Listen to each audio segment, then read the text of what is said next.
A heavily armed convoy escorts us through central Somalia. We're in the heart of the war zone here, a chaotic region crawling with rival militias and foreign Islamist fighters. The men guarding us are loyal to Somalia's fragile government, at least for now, but they're facing a dangerous enemy. Al-Shabaab, a radical group with links to Al-Qaeda, has seized control of much of Somalia. Ferocious battles are now raging in the capital, Mogadishu.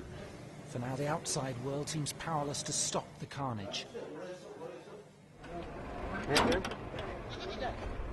We've come to visit both sides. These are pro-government fighters, anxious to prevent Al-Shabaab from imposing its strict version of Sharia law across the entire country. So you're ready to fight Al-Shabaab? Al-Shabaab are not even human. They are trying to destroy our culture and our nation. We must drive them out. We set off to try to meet Al-Shabaab, Somalia's version of the Taliban.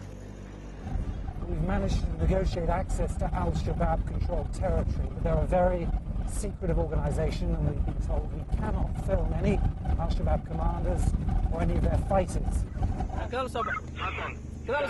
We have to change our route abruptly to avoid a tense area where Al-Shabaab have just beheaded 3 men in public. With our security guards, we are allowed to visit a feeding centre.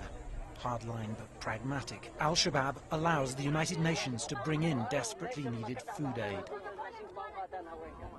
Discreetly, we film one Al-Shabaab fighter. His commander privately confirms that more foreign militants have recently joined their ranks.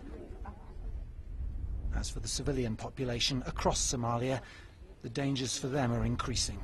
More families on the run. We found this weary group marooned in the wilderness. The fighting's getting worse, he says, and we don't have enough to eat.